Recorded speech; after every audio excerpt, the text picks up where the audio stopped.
What is goody, everybody? Welcome back to Orlando Morales TV. As always, as usual, I'm your host, Orlando. Welcome to another reaction video with your boy. We got a good reaction today. Today, we're going to be reacting to the mindset of a winner.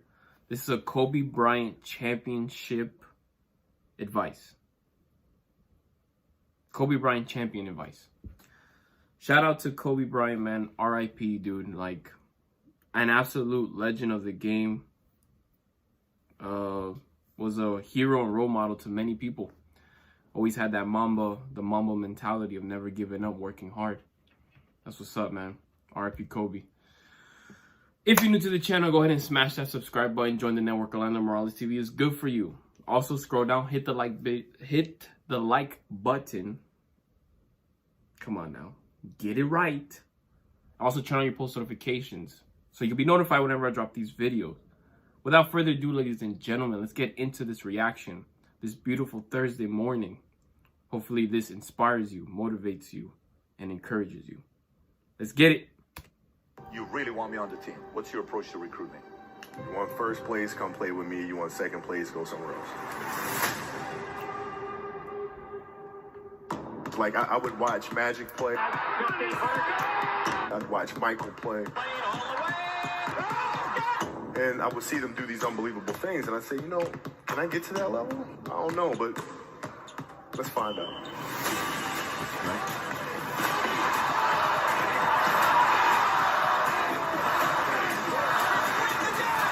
I mean, Kobe, man, he's one of the best.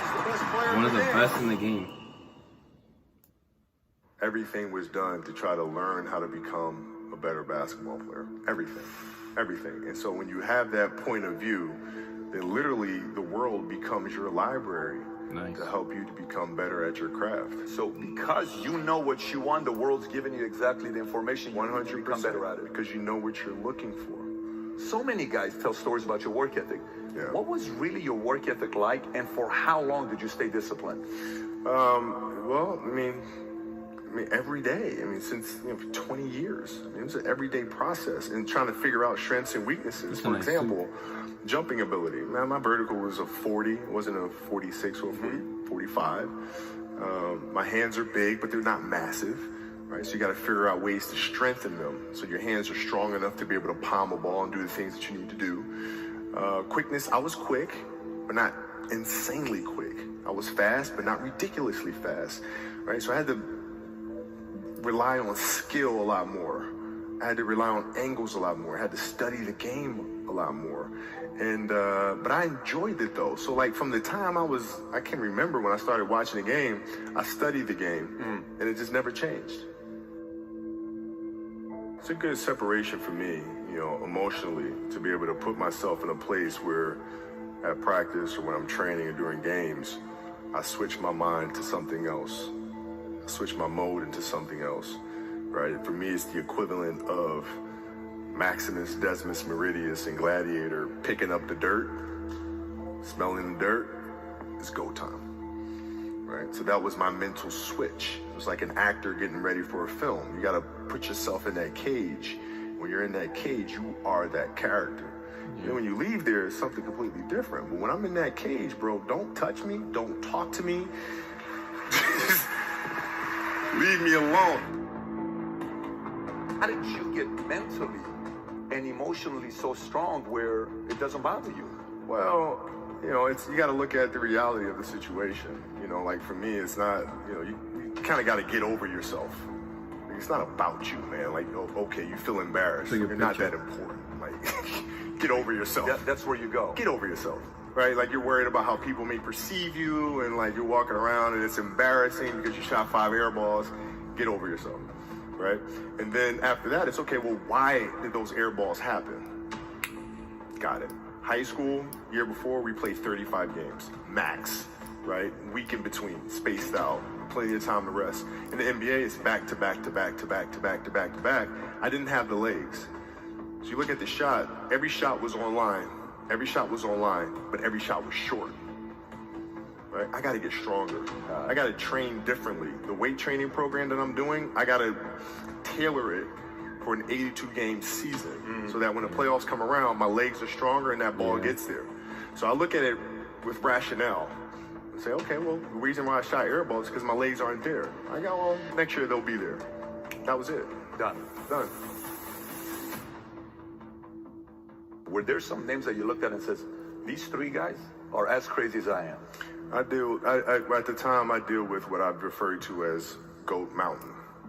I went to Goat Mountain, and I talked to Magic, Michael, Bird, Keem Olajuwon, Jerry West, Oscar Robinson, Bill Russell. You know, so I would talk to them. What did you do? What were your experiences? Michael in particular, he's become my big brother. He's been my big brother since I first came in the league. And what was that process like? So I went to them and started understanding the ins and outs of the game and, you know, how they approach things and their level of detail and obsessiveness. And just be that sponge, man, and absorb that's what I did. Their experiences, The players what they that say. had that passion, They're fucking, you know, but goats. weren't willing to commit their entire lives to doing that, right? It's a choice, right? You have other things. You have family. You have all these other things that you have to do. The game can't really be your number one priority. We gotta add everybody. And so that's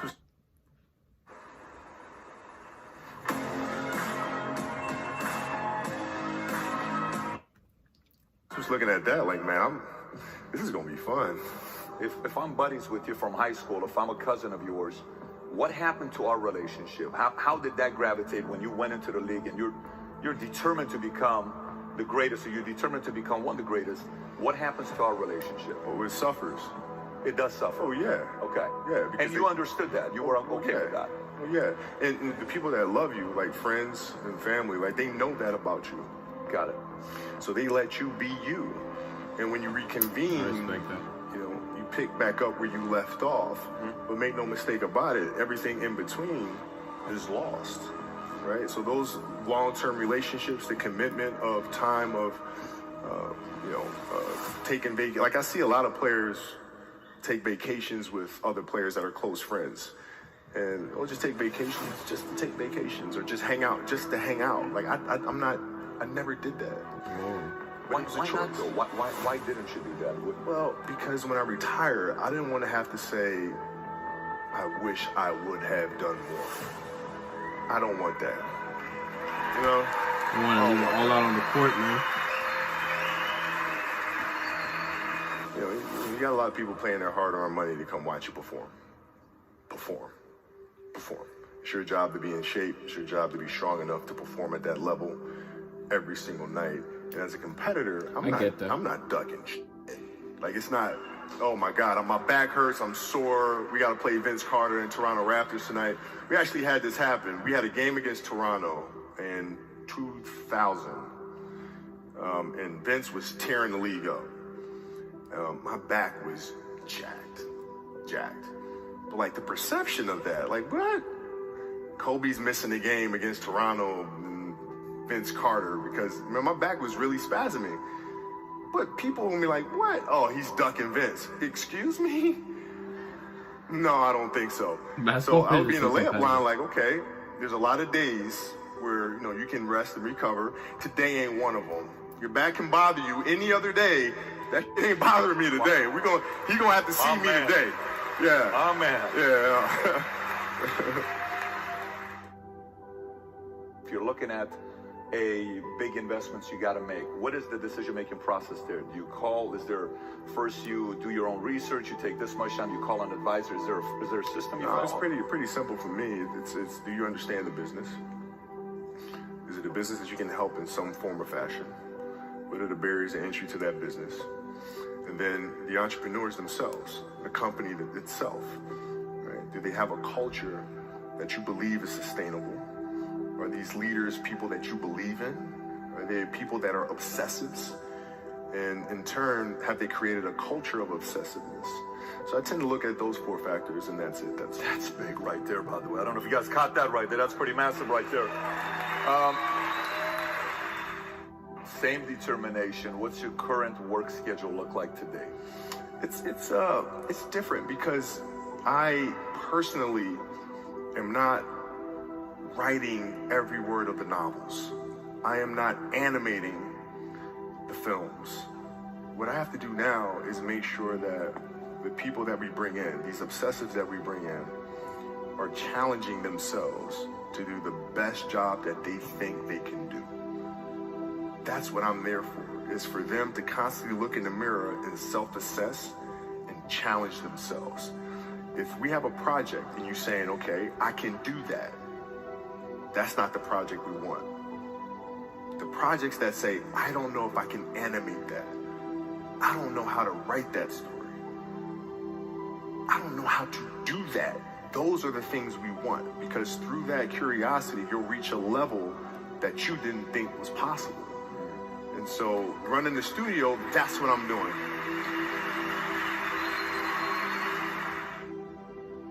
You're playing against the Golden State Warriors. Score is 107-109. You guys are close to getting into the playoffs. You know exactly what happens in the game. You go up, you're about to take your shot, and then all of a sudden, boom, Achilles happens, right? He went and hit the free throws, and then you walked off the stage. Yeah. And you got the surgery done. Right. I went in the trainer's room, my kids are in there, and, you know, they're looking at you and stuff, and I'm looking at them, and I'm like, you know, it's all right, Dad's gonna be all right. It'll be fine. It'll be all right. It'll be all right. It'll be all right. As a parent, you gotta set the example. You gotta set the example. This is another obstacle. This obstacle cannot define me. It's not gonna cripple me. It's not gonna be responsible for me stepping away from the game that I love. I'm gonna step away on my own terms. And that's when the decision was made that, you know what? I'm doing it. I'm doing it.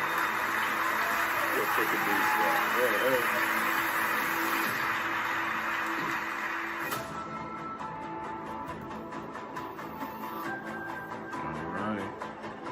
That's the end of the video, guys. Hopefully you guys enjoy that. Hopefully you guys take something from there, you know. Heart of a fighter, man. Never give up. Always believe in yourself. And chase your dreams out here, you know.